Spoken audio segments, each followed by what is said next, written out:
But he's talking about, bringing jobs back, bringing manufacturing back. I mean, are all our problems completely solved now and the economy's ready to go full steam ahead, or do we have problems ahead of us? We're in the process of a complete fracturing, deterioration, and breakdown of the U.S. economy. Trump offers some bright lights, but what do you do with a locomotive that's going down the hill toward the chasm and it's picking up speed at 80 miles an hour on the track?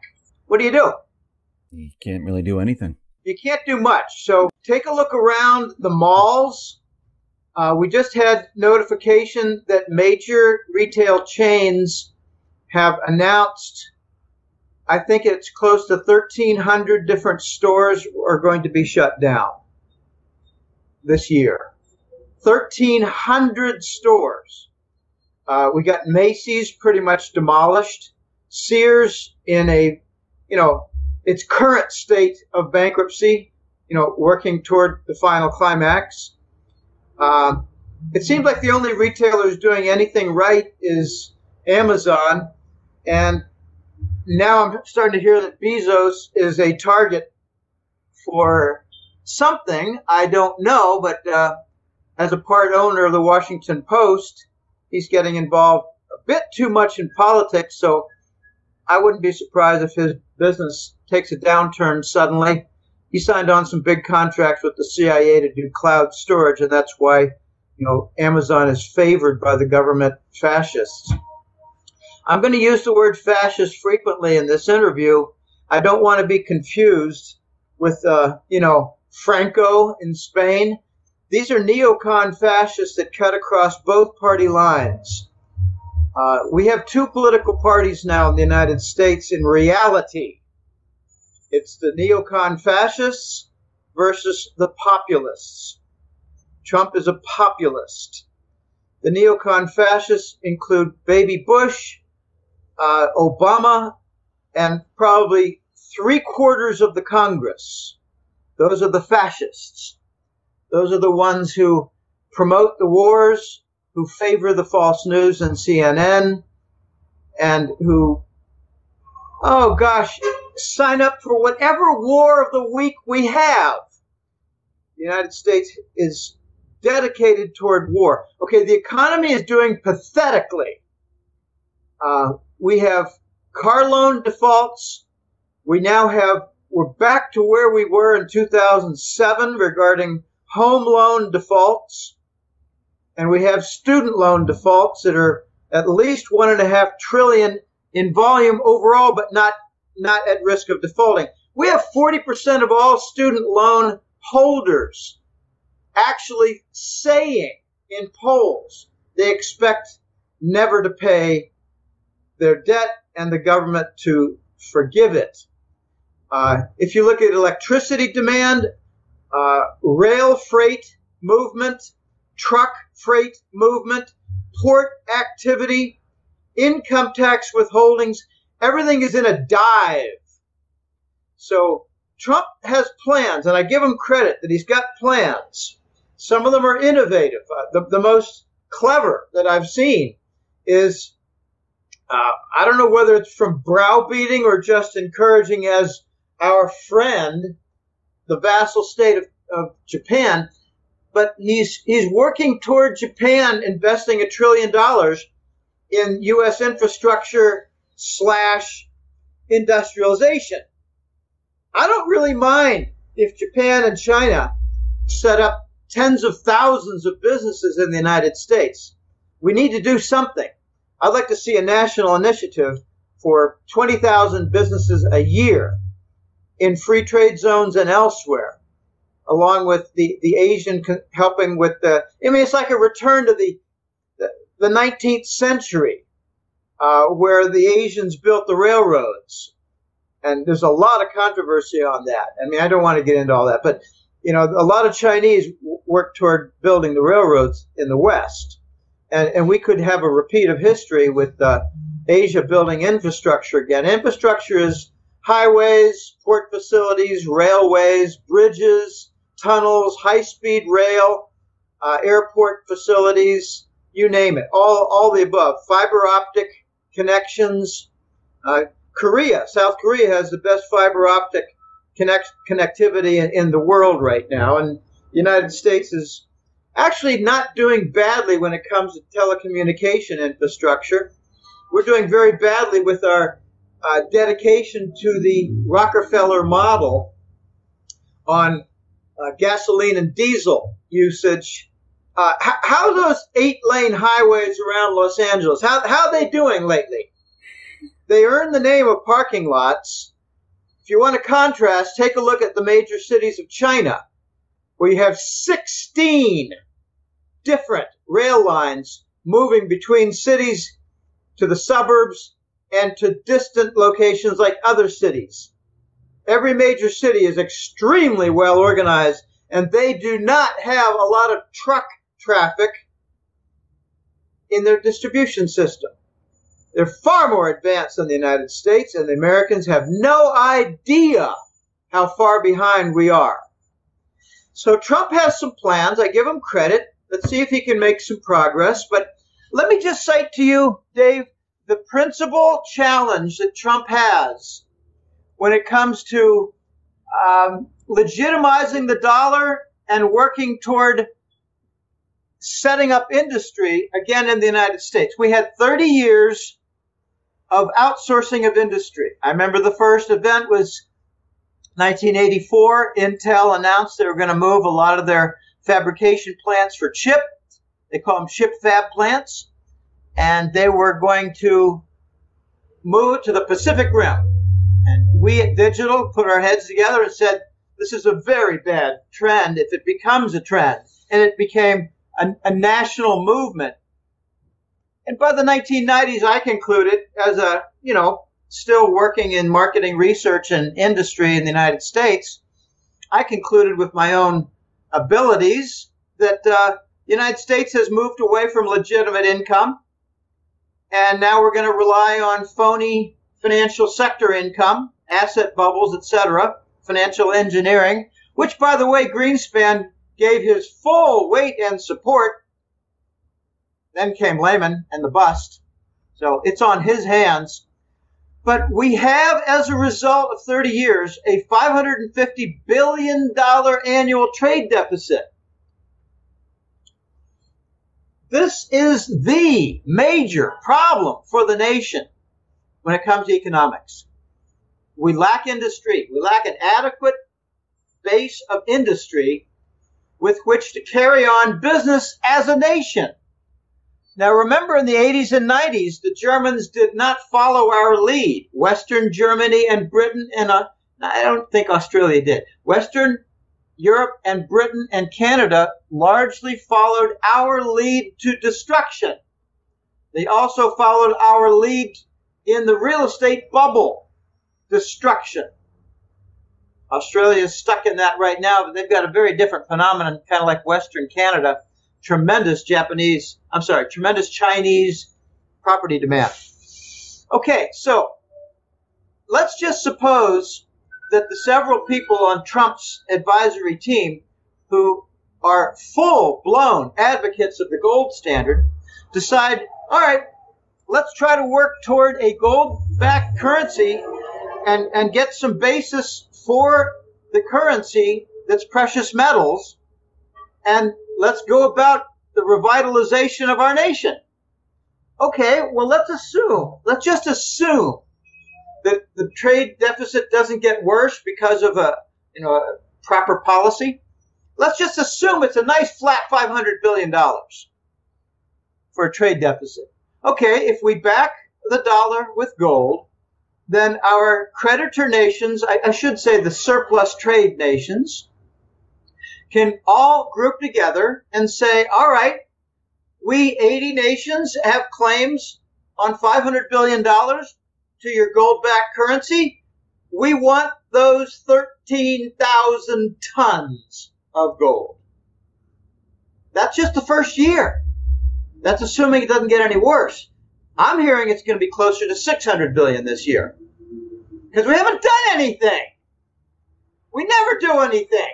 All we do is print more money and have more fraud and have more wars. We never fix anything. Hey, Jim, are the neocon fascists, are they going to stop Trump from bringing jobs back here? I mean, are they on the same page as him? I don't think they're on the same page as Trump for anything. They want to continue the wars.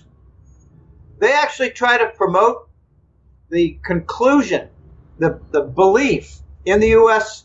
population that war is good for the economy because it brings jobs. It's the exact opposite. There's a 2 or 3-fold trickle down for military type weapons jobs. There's a 7 or 8-fold trickle down for actual products and services. In other words, if you build things, you install things, you improve the efficiency of systems, and you create a wealth that trickles down all through the neighborhoods where the people work. If you make weapons, when you install something, you end up with massive destruction. So they try to actually say, I call it Reich economics, fascist economics. They try to make the point that all the war will result in tremendous job growth from the reconstruction. I mean, everything just about is upside down, Dave. It's really quite pathetic.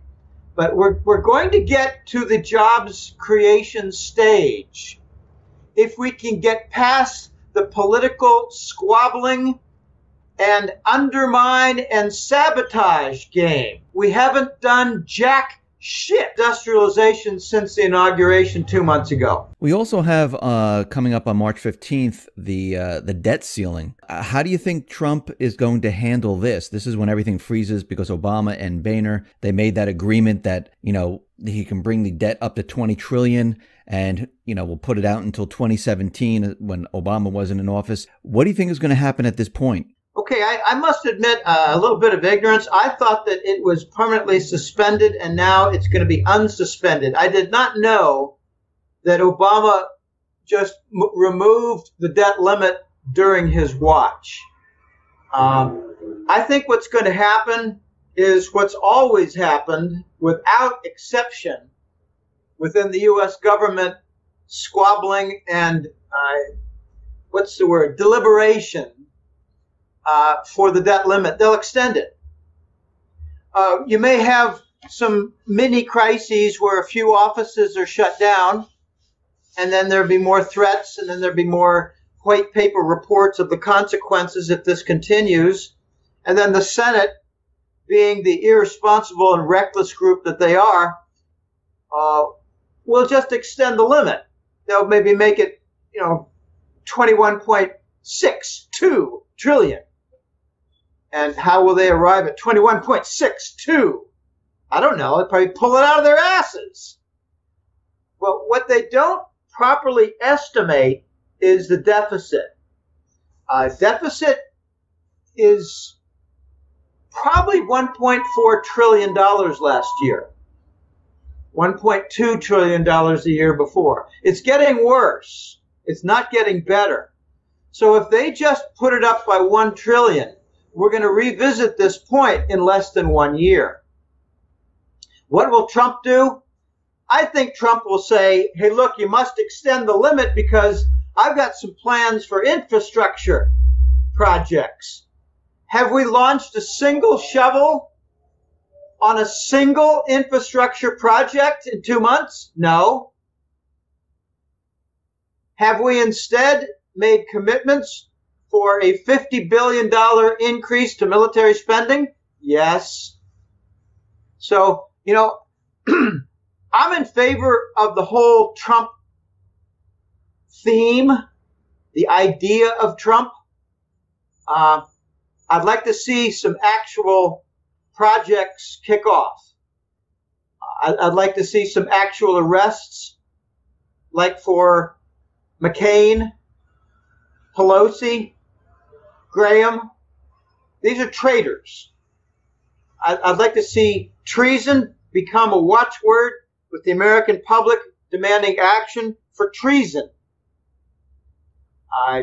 We've got it all over the place. I've been saying kind of as a bad joke for the last 2 years, treason is a calling card for high office in the U.S. government.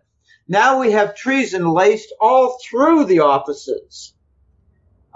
Russia is not an enemy. Russia is a propped up concept to make an enemy in order to foment more wars and more military spending. And now anyone who was in contact with Russia is called a traitor. Well, that's kind of like CNN defining what fake news is. So we got everything pretty much upside down. I'm looking forward to seeing what Trump does for the first infrastructure plans, which require, back to your question, they require a suspension of the debt limit. Obama tried to set things up so he could shackle Trump immediately. But I don't think he set up this suspension lifting at a time when Trump was even a candidate. So kind of like Greenspan. Greenspan left a little bit early, remember? His tenure was not up. Right. And he handpicked Bernanke. That's so that he would not be there during the Lehman breakdown. You remember Robert Rubin retired 6 months before the Clinton administration was done? He wanted to make sure that he wasn't there when the 2000 tech telecom bust was in full swing. And he also had a lot of private trading to do, shorting the stock market. He raised the interest rates, then got out of town, profited personally after doing all the 0% gold leasing, by the way. That's a Robert Rubin project. So, these guys, they get out of Dodge before the failure happens on their watch. And that's pretty much what Obama did. So, I think we're going to get a suspension, to answer your question. Continued expansion, raising the limit.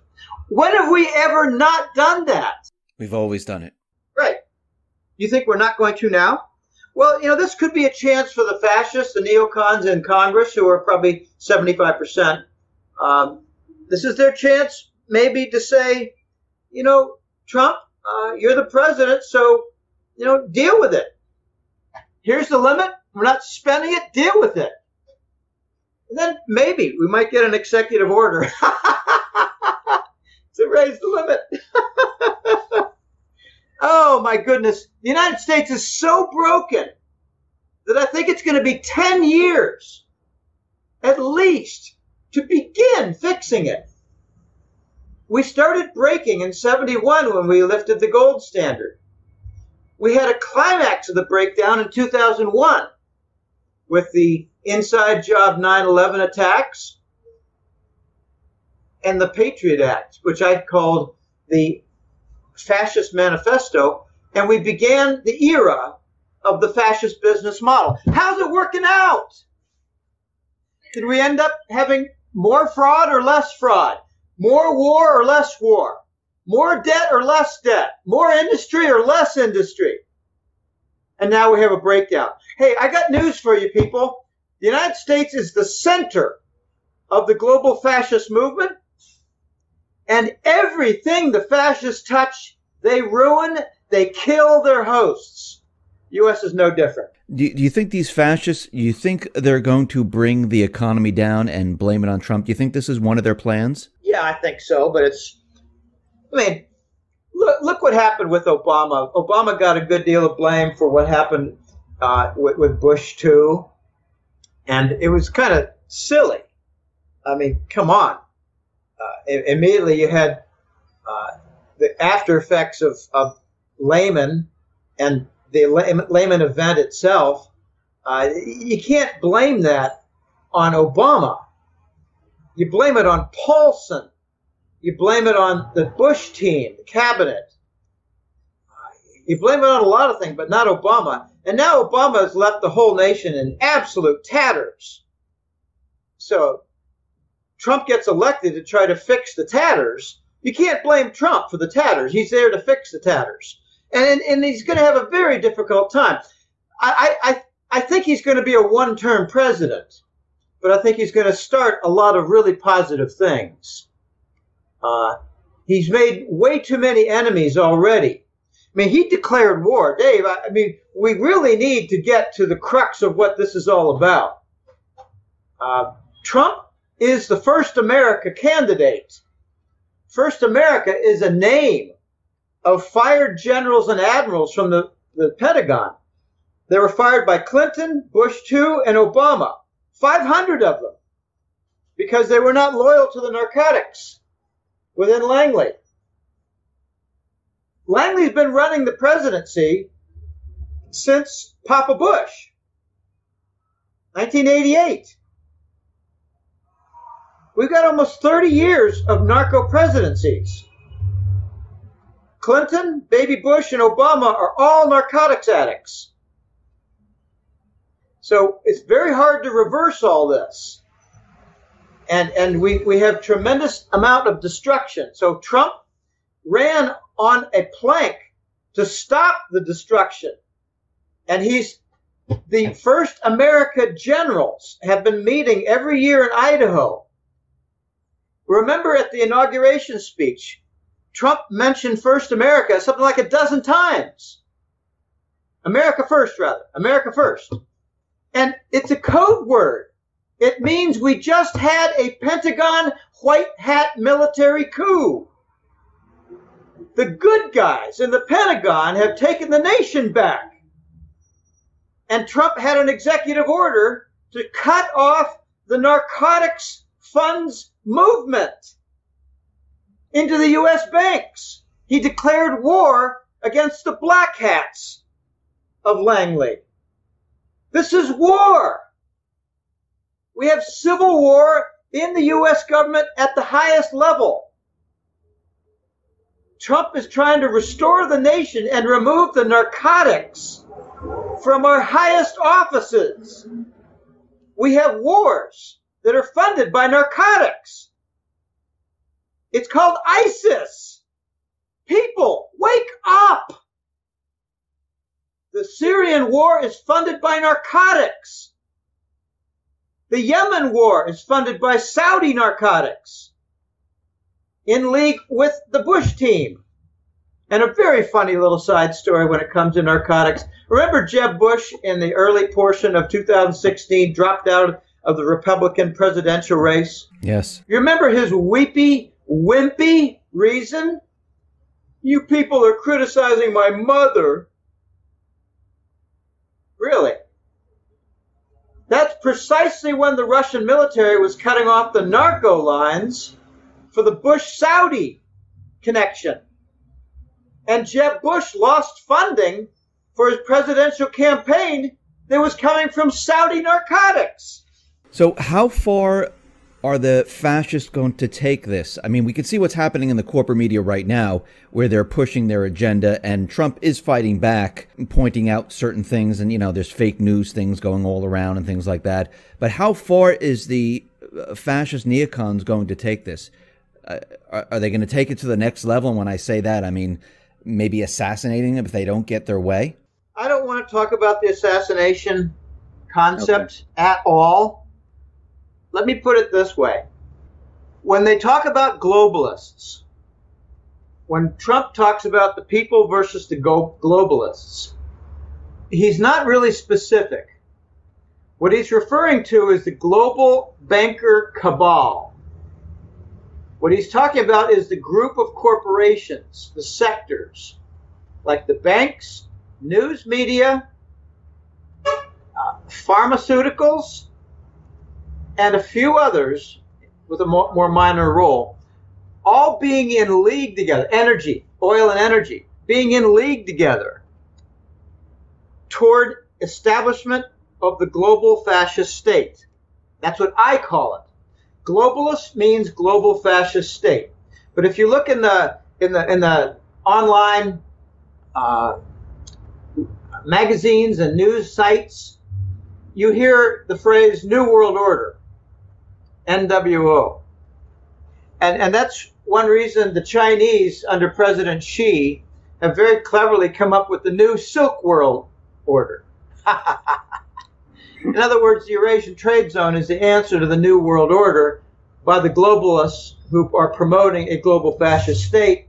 Notice that in the European Union, orders are given by the Commission, which is not elected, like continuation of the Russian sanctions, even though almost no European nations wants them to be continued.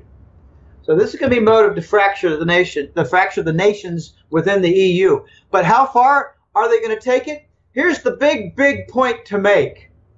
If the economy gets ruined, or at the same time, one or the other or both, we have rioting in the streets of the United States, like, say, because they're without jobs, or because, say, the supply chain is messed up for gasoline and food, or, say, the various NGO groups funded by Soros, managed by Obama now, are inciting riots.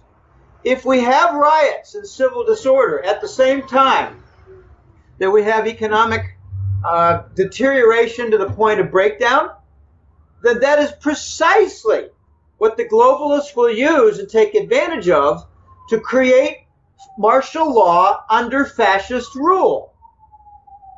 They will then say, we got emergency teams that must take over, and Trump, you're not the president anymore.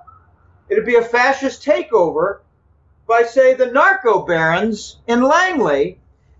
Will they take extreme measures against Trump? I don't know. I hope not. I don't want to repeat what I went through when I was 11 years old, which was the removal of John Kennedy, probably the last populist president we had. Don't think for a minute that Jimmy Carter was a populist president. No, he was part of the cabal. He continued everything that Kissinger had to do. He just had a different Secretary of State.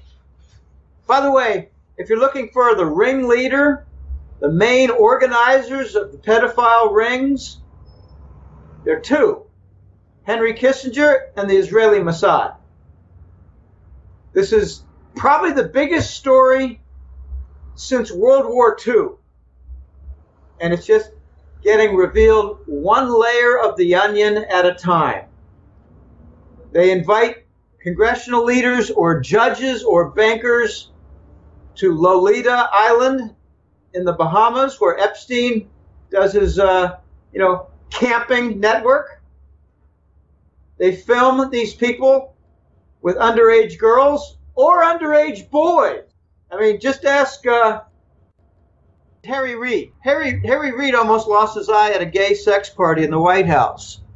I mean, you just can't approach Barack from behind when Michelle is watching, because Michelle is Michael with a penis.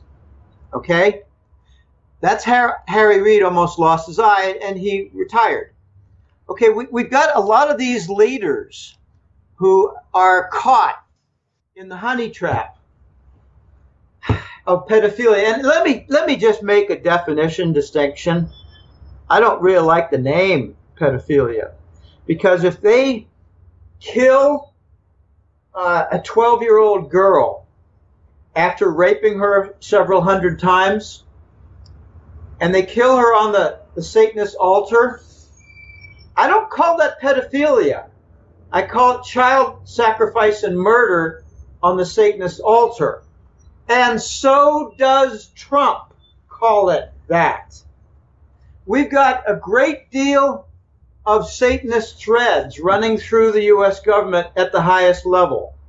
Why does Nancy Pelosi have a restaurant that's named Goathead something or other in California? You just do a little research. These people are all dirty. Not 100%, but a lot of the major leaders are dirty.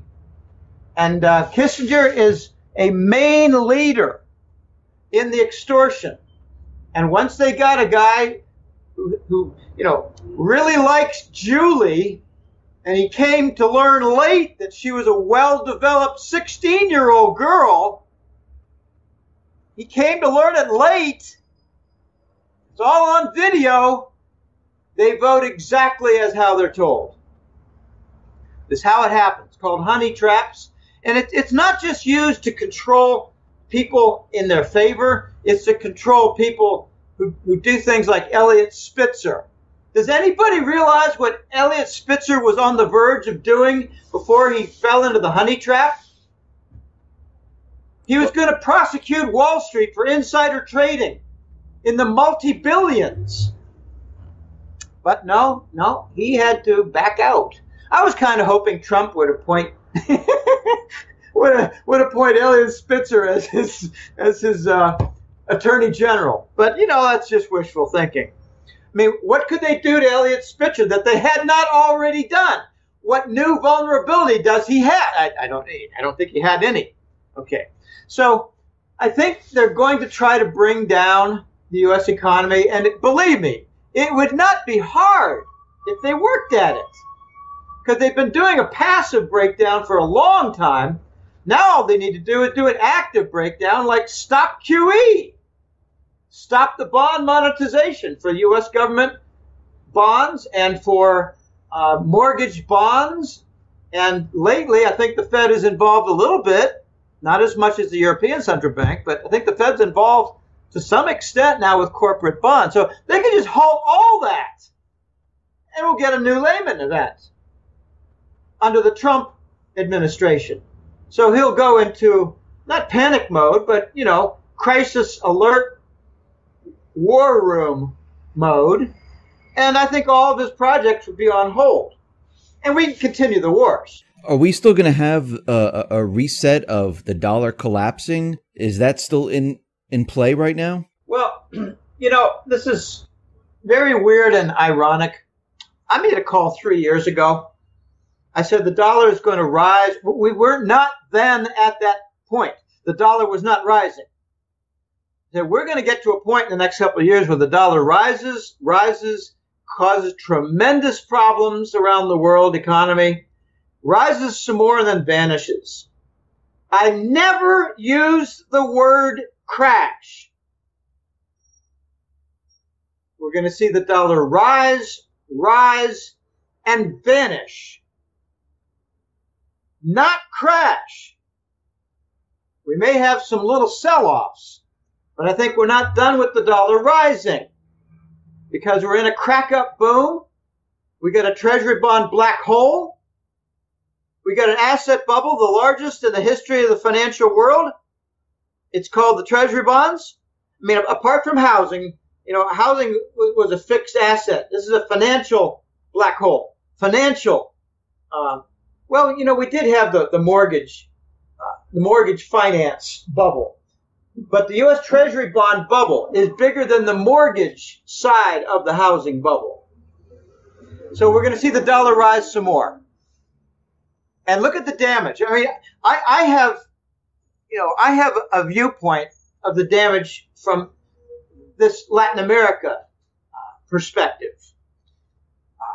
Very few people understand what's going on with Puerto Rico and Dominican Republic. Well, they're in trouble.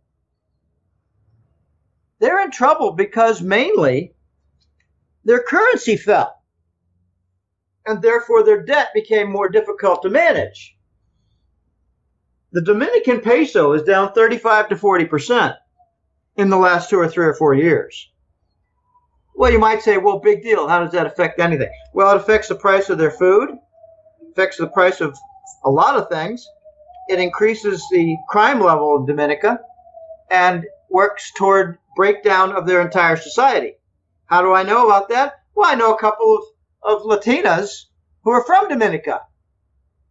I shouldn't say it, from the Dominican Republic. RDOM, RD. They call it DR. We call it RD. So,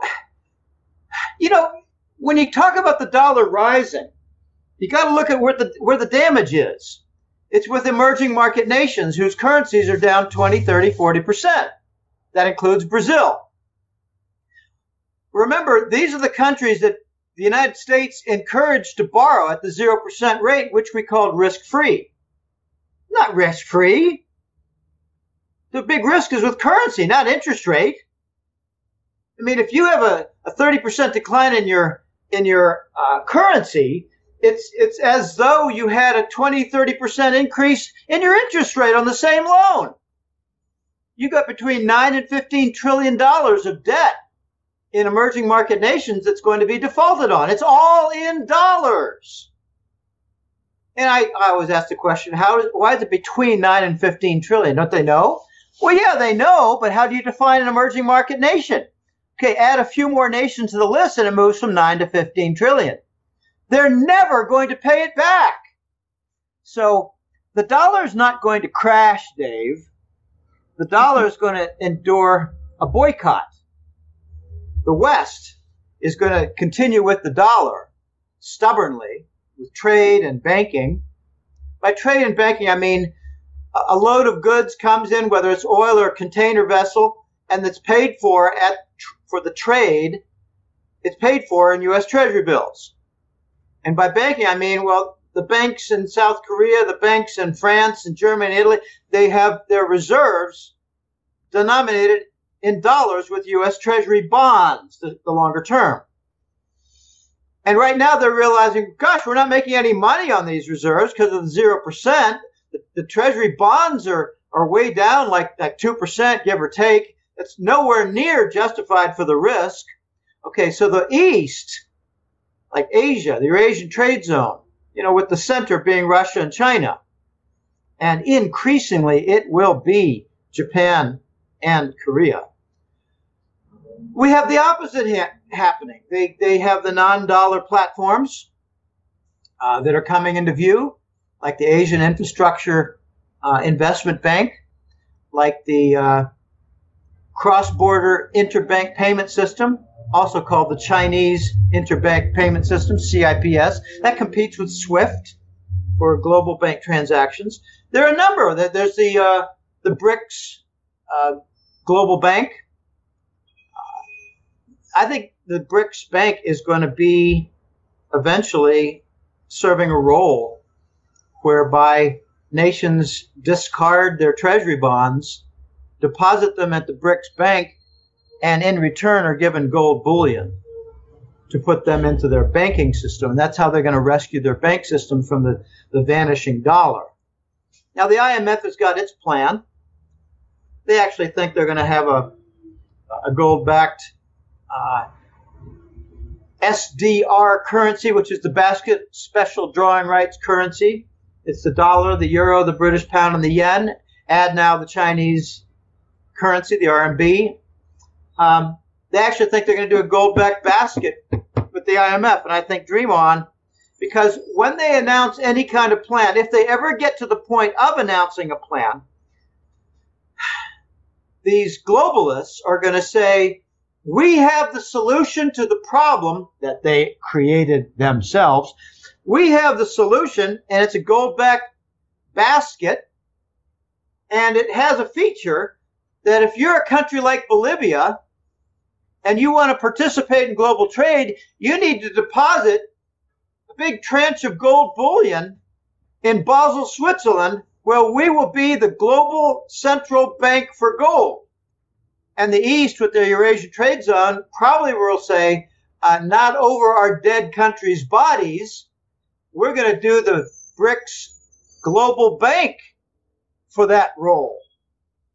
So the West is going to try to centralize the gold-backed currency solution, while the East, under China's lead, are going to try to do a decentralized gold-backed currency and trade note.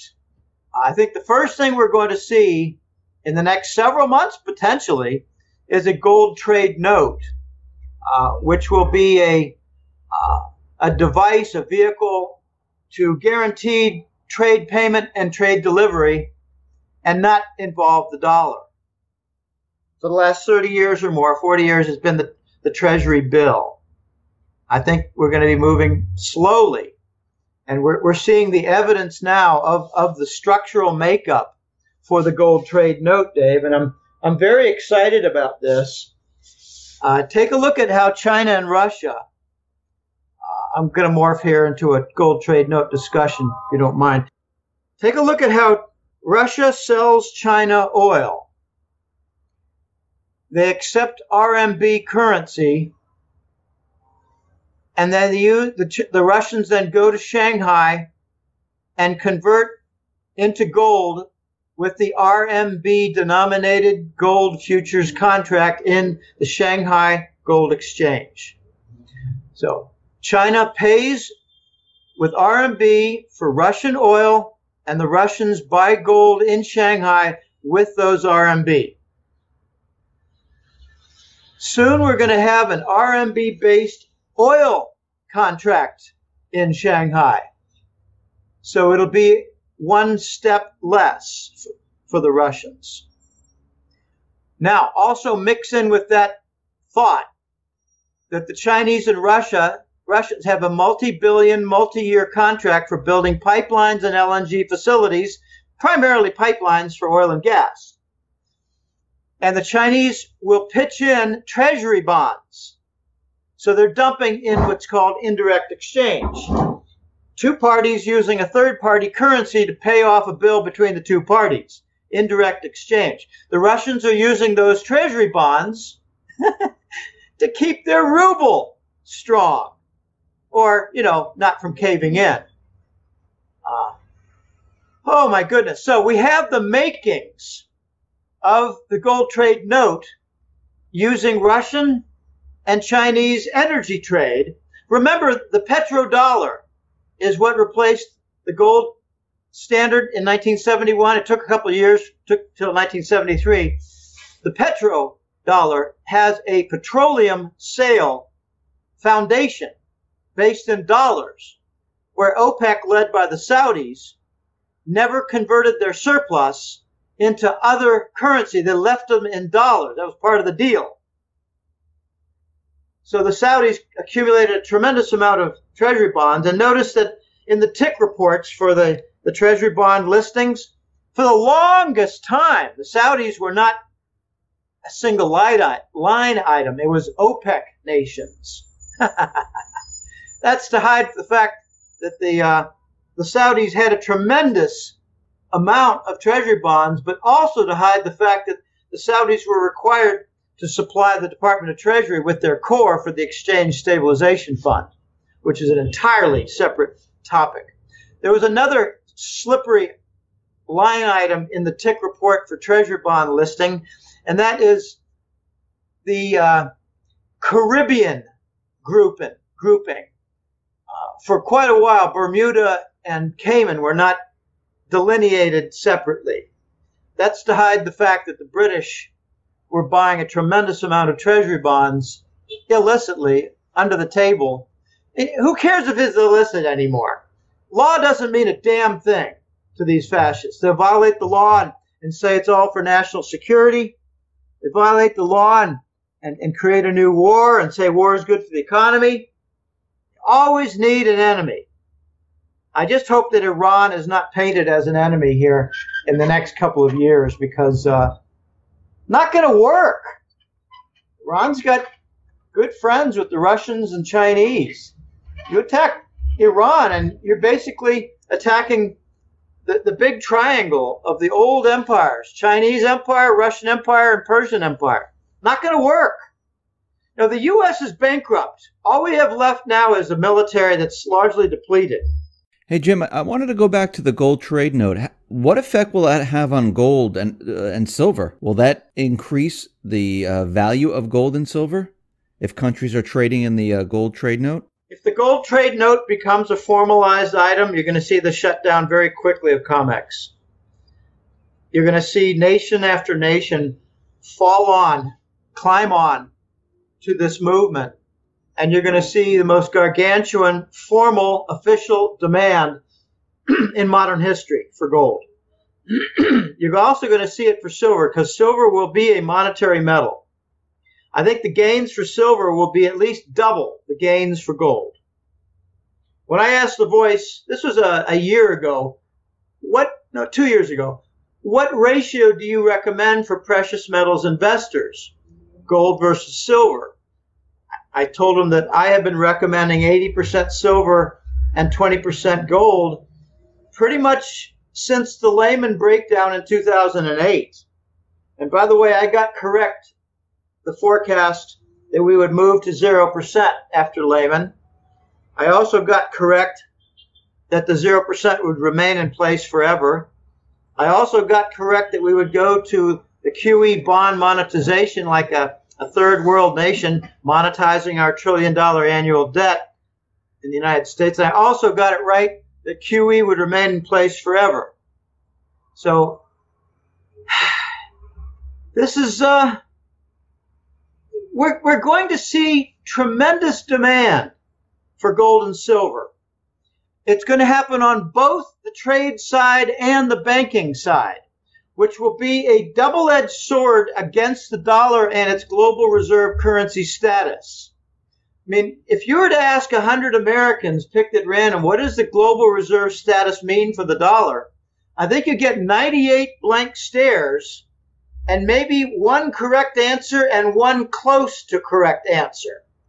What it means is that trade is settled internationally in the dollar.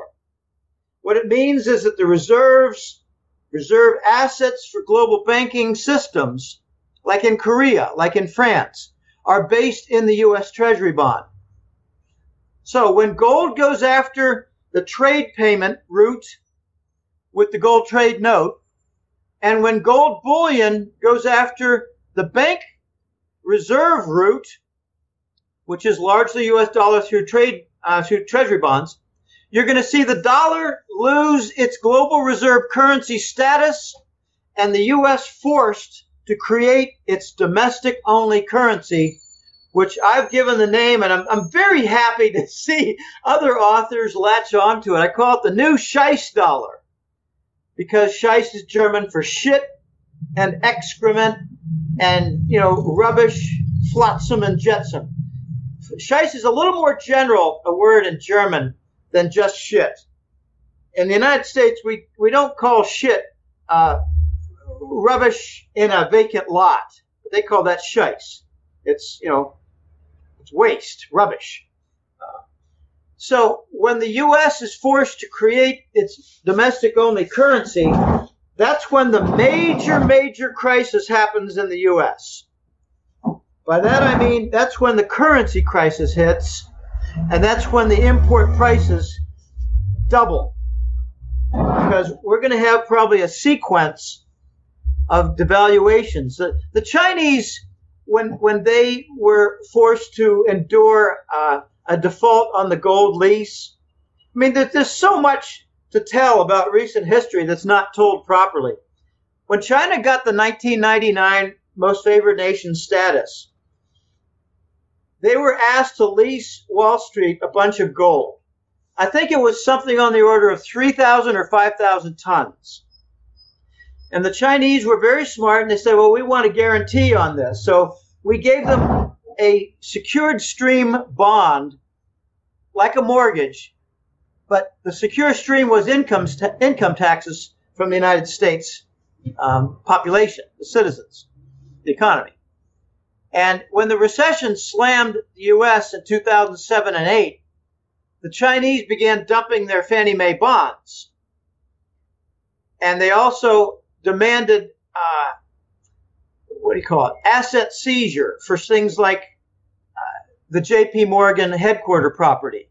I mean, how many Americans know that J.P. Morgan's headquarters is owned by the Chinese? Very, very few. Under 5%, under 3%, maybe under 1%, because we're not a very well-informed nation, given that CNN is so popular. Okay, so a lot of things going on here, Dave, and the moving parts are very wicked, and the Chinese are all over this. They infiltrated the International Monetary Fund. They're now making rules. Since when? Since when does Alibaba's CEO have a keynote speech at the Davos, Switzerland Economic Forum, which is really not an economic forum, it's more like a banker barbecue? And I wouldn't be surprised if in the back room there's some pedophilia going on and some murder of children. I mean, I'm not crazy. It's all coming out. Yeah, there have been arrests. Vault 7. There have been 1,000 arrests in the United States, and the major media will not report it for pedophilia. And whenever you hear pedophilia, think child slavery and murder.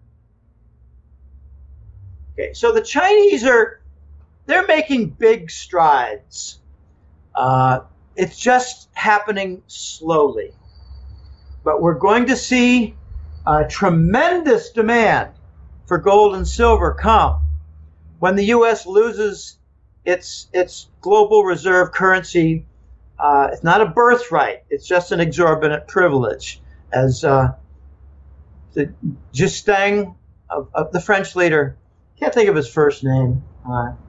It was a hyphenated name. Anyway, Justin, president of France, used to call it the exorbitant privilege of the United States. So when the U.S. Here's where rubber meets the road with the dollar. When we have to come up with a new dollar for the United States economy alone, all foreign-held dollars, I mean, all U.S. dollars outside the U.S. border, like Panama banks, Hong Kong banks, Swiss bank, London banks, all these banks, Singapore banks, all these banks holding dollars will no longer follow orders from Washington. It'll be the end of FATCA rules. It'll be the end of obstruction for movements, for ridiculous rules, and everybody under the sun being accused of being a narco money launderer just because the volume's high.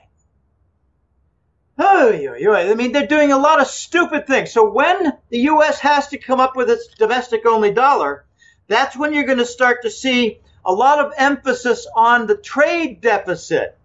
Because any nation that has its own currency just for usage in its own economy, in its own sphere, must abide by its fundamentals, like Venezuela is now.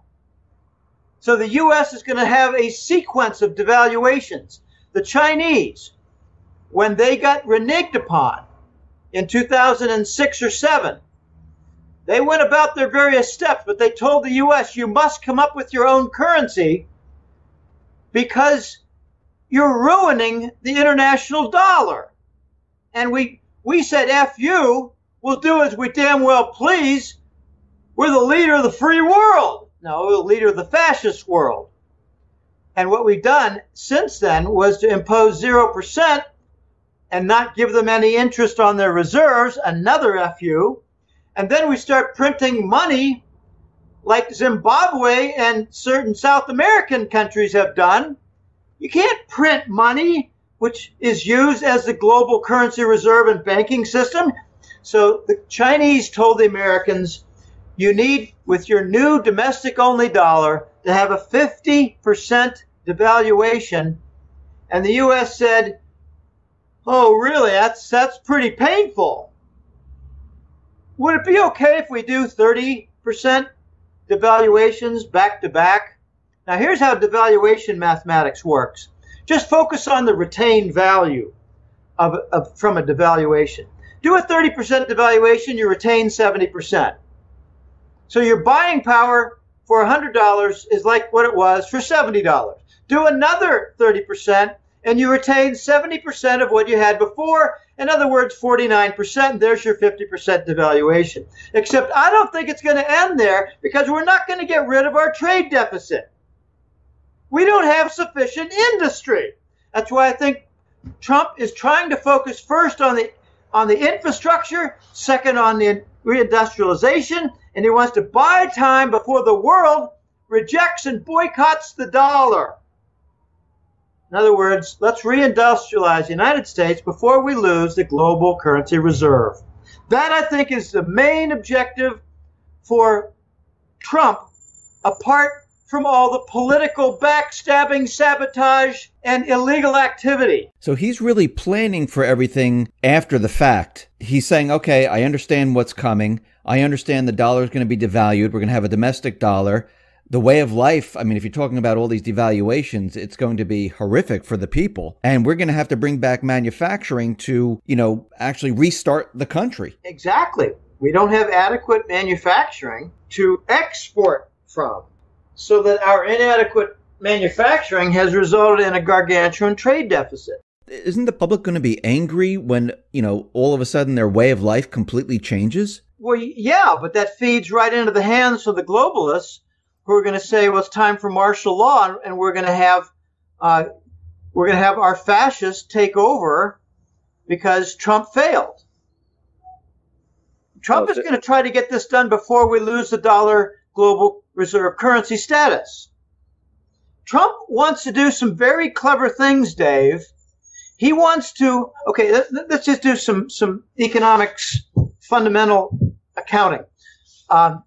I focus on the trade deficit because it's so big, it's $500 billion a year and growing.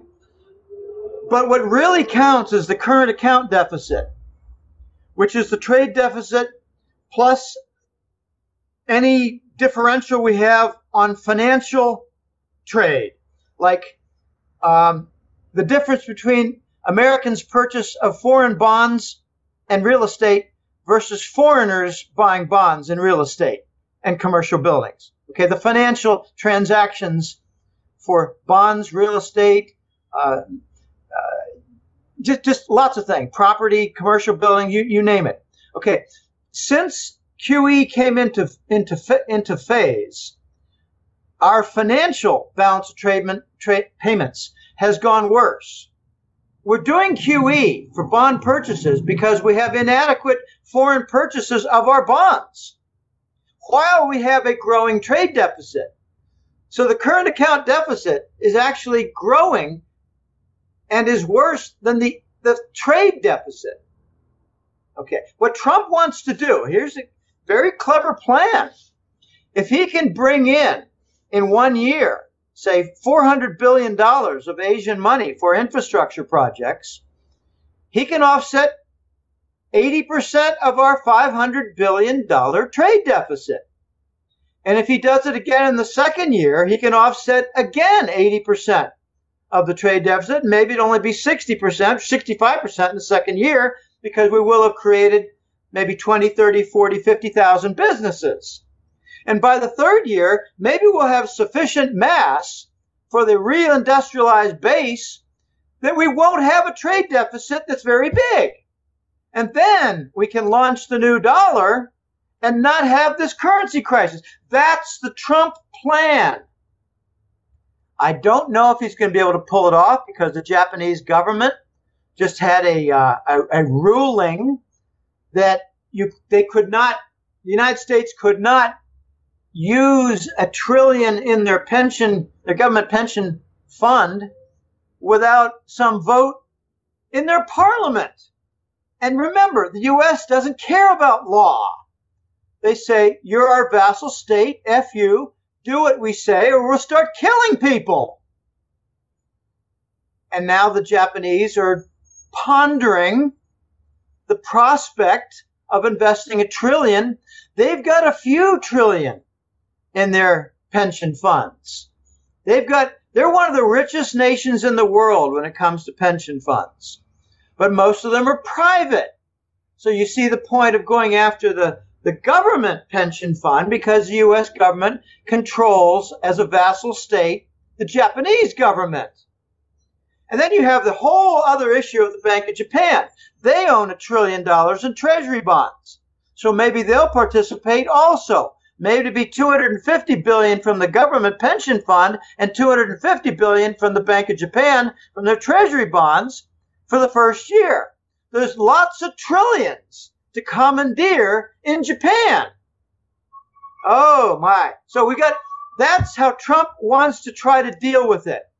To use the current account deficit, make it a surplus, and offset the trade deficit. Very clever plan. This is a business expert. What was Obama an expert in? He was an expert in acquiring cocaine bags. He was an expert in revealing sealed documents from the courts for his political rivals. He was an expert in finding a boyfriend and buying Michael LaVaughn Robinson, and buying him for $25,000 from Reverend Wright at the church. That is what Obama was expert in. Trump's a businessman who knows how to recover from financial distress. He came back from bankruptcy at least 2 times. My concern about that is that he might have had to, sell his soul a bit to the bankers. I don't know. We're going to find out. Will we have any progress at all on the financial front? Or will the dollar continue to be the most corrupt currency in modern history, fortified by the Exchange Stabilization Fund. By the way, the Fed owns about, I think it's $4 trillion worth of Treasury bonds. The question never asked is, how much does the U.S. Department of Treasury own? I think it's twice that. It's the Exchange Stabilization Fund. When $400 billion worth of Treasury bonds were dumped in the last year, the buying was not largely done by the Fed. It was largely done by the U.S. government and kept out of the news. The Department of Treasury is buying our own debt. So aren't the fascist neocons going to try to stop Trump from doing what you just said? Because, I mean, he'll look like a hero if he pulls this off. And I'm assuming they... Yeah. They'll try to interrupt anything he tries that will be, worthwhile. The neocons don't do things that are constructive. I don't think you can find any one of their policies in the last 2 to 3 presidential administrations that have been positive.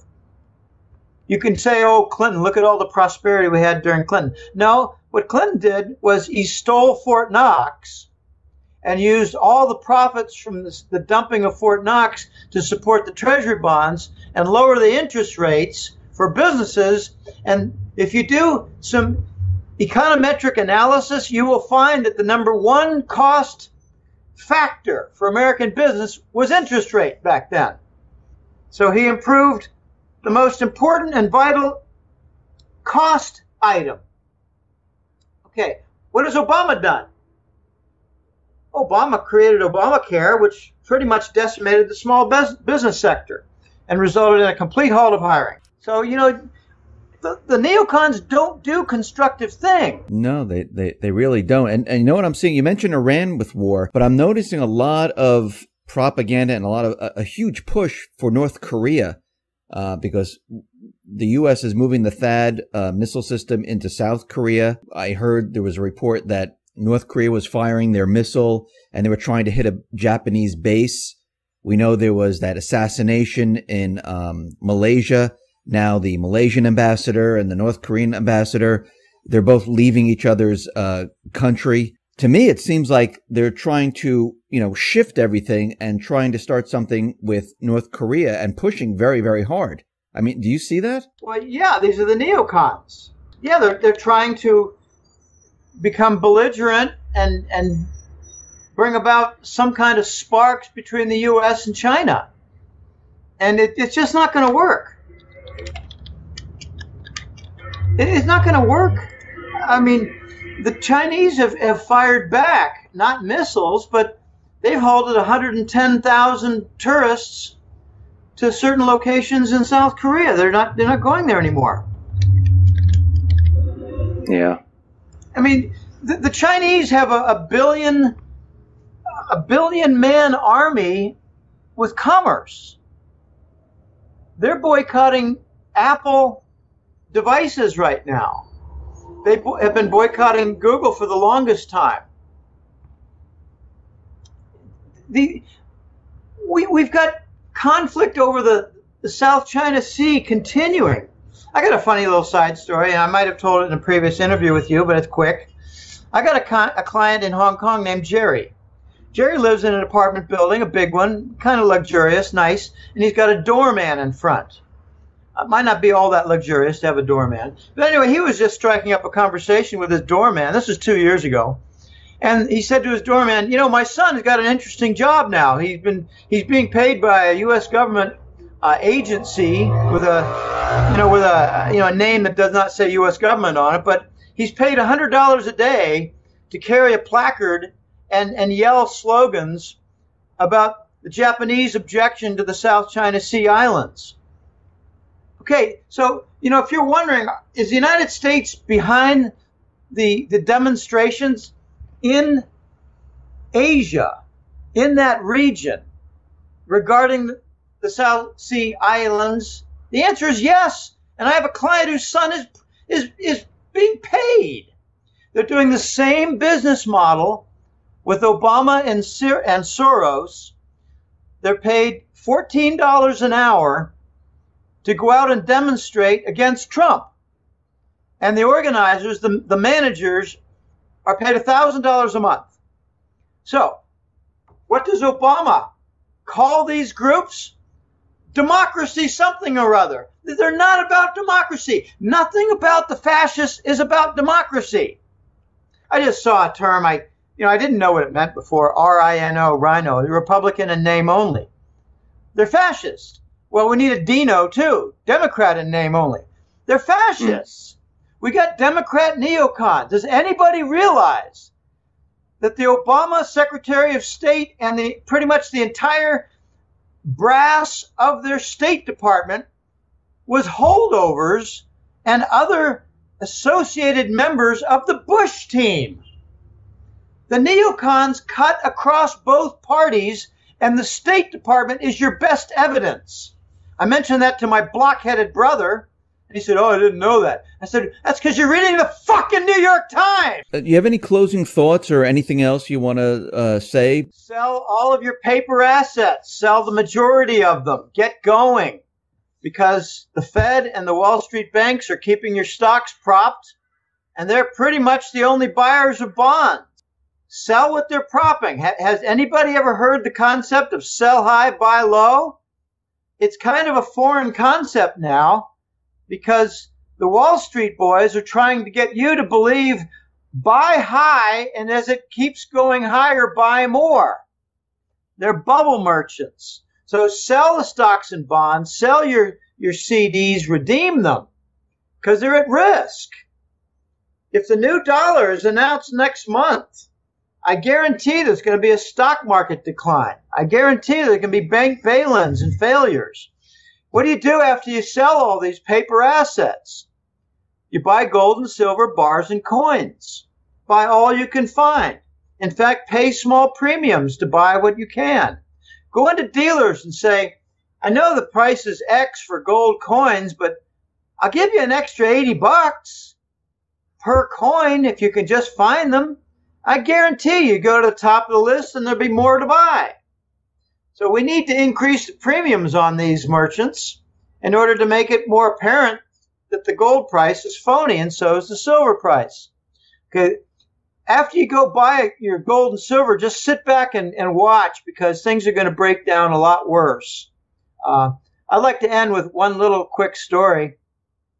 The Voice had a story to tell back in right around Christmas time, a couple months ago. It was about what is the real price of gold. And one of my questions to him was, do you have any recent transactions that you've heard of that are, large quantity, where the price of gold was known? And he wrote back and sent a picture. And I'm not permitted to reveal certain details, but it was a bin loaded with something on the order of $100 million worth of gold. And the price was $2,100 per ounce of gold. So I don't give a rat's ass, Dave, what the COMEX price is. I care what the large volume purchases are for, because that is precisely where the equilibrium lies. Okay. Big purchases, big demand, proper price paid in order to have the owners and holders of large supplies give them up. I think what we have with the dealer shops is a fake price. All you have to do to prove it's a fake price is go to your dealer and say, "I want to buy a few gold coins. What do you have? What do you have for, recent mintage?" I don't care about a 100-year-old gold coin. I care about a gold coin that's after the year 2000. Ask him what he has, and you'll probably hear, "Well, we got about, can't say exactly, but how many do you want to buy?" And if you say, "I want to buy a dozen," he might say, "Well, we got that, or we can make sure we can fill that in a couple days." Then you say to him, "I got a driver out back with 2 armed guards, and we've got several $1 million worth. Can you possibly buy a couple thousand? Is it possible to buy a couple thousand gold coins?" That's when you get the interesting responses. No, we don't have that. You kidding? You crazy?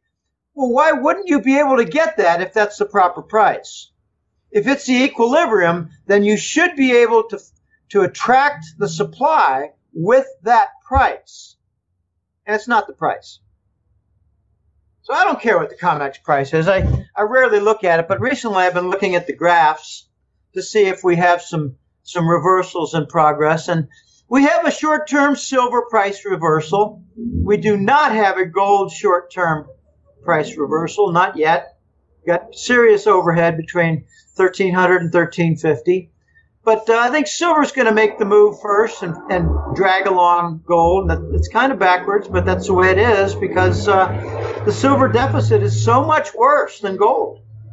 It's an enormous deficit for silver. There's tremendous industrial demand for silver. You got irreplaceable applications.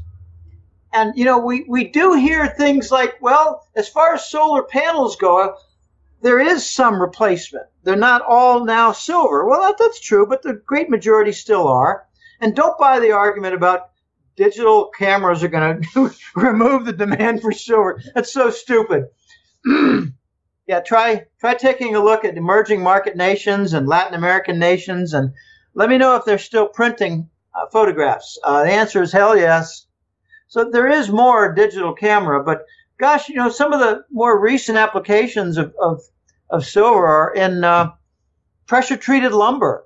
I remember when I was building back porches and stuff like that, I did a couple. I mean, I've done some kitchens and bathrooms and back porches, and the back porches were the most fun because you start from nothing. We put in some pressure-treated lumber for what touched the ground. You don't want the rot. You don't want the insects. Well, now the pressure-treated lumber uses a silver compound and doesn't use that arsenic green compound. Arsenic is not a good thing to put into your lawn. Arsenic doesn't really favor the growth of grass, but silver doesn't bother anything. So, we've got all these applications, and I asked the voice, if the premium for gold is like 70, 80%, what's the premium for silver? And he said, oh, at least that. I said, do you have actual transactions that you could point to? And he said, well, I remember a few recently, but I don't have data and a picture like I do for this one. And this sale, this purchase at $2,100 was in Dubai. And I said, is this a Chinese buyer? And he said, well, it's Asian. And I said, where's the origin of this? Is it from stolen, recast Swiss refinery gold? And he said, no, I can't say. We're in very interesting times here, and Trump has only elevated the risk level. One thing the bankers don't want to see is rioting on the streets where they go after the bankers. So they're going to work this in such a way as the scapegoats are targeted. And that's where you get the real dumbasses in the crowd who think that China and Russia are adversaries. Now, the adversaries are living in the castles of Europe and London. Those are the adversaries. The adversaries are the Bush family. When I saw Papa Bush for the introduction to the Super Bowl, I had to leave the room because I didn't want to vomit on my table. This is a man involved in the global fascist movement, in the narcotics. He's personally worth at least $5 trillion from heroin and cocaine. He's responsible for executing the Rothschild plan for 311 in Japan called Fukushima. That was a contractor project. Those were mini nukes. And the signatures for all the seismic movement pointed to an explosion that was not natural, detonation in other words, followed by an explosion that was made to look natural with seismic waves. So the detonation of micronukes followed by the HARP weapon used to create the earthquake and the tsunami. So why would they do that? Because Japan announced that they were going to be working closely with China in Japan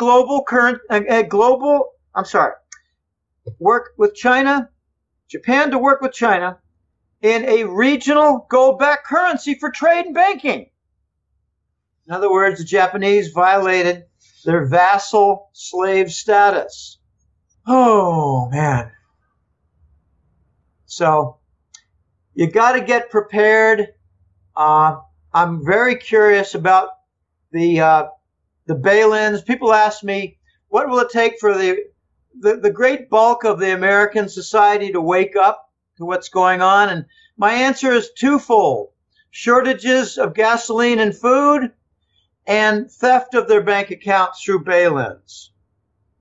Unless and until those happen, I just don't think they're going to wake up, because right now they're busy, rioting over Trump. Gosh, there was a nasty incident in San Francisco, and I think it was Haight-Ashbury area, Berkeley area. A bunch of Trump supporters were actually beaten up. It's funny. The fascists have now signed in, the Marxist types. You take a look at Haight-Ashbury. They're not about fascism. They're about Marxism. They're about socialism. So I give credit to the neocons. They had a Marxist president called Obama, and they roped in the Marxists to join the fascists. Very well done. And they all are opposed by the populists. So, going to be some interesting times, Dave, and yes, thanks for having me on. These are not going to be calm, placid times. They're going to be very rocky. And your insurance will be gold and silver, not your stock account, not your bond account. Hey, Jim, I appreciate you being on the X22 Report Spotlight. Thanks for all this great information. Once again, how can people get your newsletter and see your work? If you go to www.goldenjackass.com, you'll see a free page. It's called Main 5. It just means it's the 5th version of the main page. I'm trying to get it right. The main page, the free page, it's in public domain. It has a lot of interviews like this. It has numerous public articles. I try to come out with one a month. I have a few different interviews per month. They're more fun. And I think people appreciate the interview more than they do a public article. They latch onto it better. But the website is to promote the Hat-Trick Letter. That's the paid newsletter. This May will be 13 years for the newsletter, and I'm very pleased with the progress for the newsletter. I'm very pleased with the publicity that it gets, how elements are quoted, and I'm very amused by how the new Scheist dollar term has been adopted by numerous writers out there. I haven't seen it in the Wall Street Journal yet, though, or Barron's, but probably never will. So I invite people to go to the website, look at the free material, and then sign up for the Hat-Trick Letter. There are 2 monthly reports. One is called the Global Money War Report, high-level issues. The second is called the Gold and Currency Report. I put in that one the issues regarding the petrodollar, because that's related to currency, and also the Eurasian Trade Zone coming into view, the One Belt, One Road, which is really the non-maritime routes to capture Europe in trade. So the 2 reports are monthly. They're a lot of work, Dave, and there's some stress when I'm doing the work because got to get things right. And I can't just go putting out stuff that I hear, because sometimes things that I hear and read are not quite true, or they're more like wishful thinking of well-meaning people. And I could name names, but I'd rather not. I actually contradicted a few well-meaning people in the previous years who thought we were going to get an explosion of price inflation in the United States. And I mean, like in the official figure. And I said, no, we'll just get it in reality. We won't get it in the official figure. And then other people think we're going to get a breakdown of the COMEX last year. And I didn't. I thought that we might, by the end of the year, see evidence of that, see it begin. But everything gets delayed. You know, if you're wondering what is one of the biggest delays that we've had in recent years of something planned, it was the global currency reset planned for January of 2014 that was interrupted by the U.S. State Department and the Israeli Mossad organized plan for a coup in Ukraine. That's right, the Ukrainian war. Ukraine war with the coup in the Maidan. That's their big square, the Maidan Square.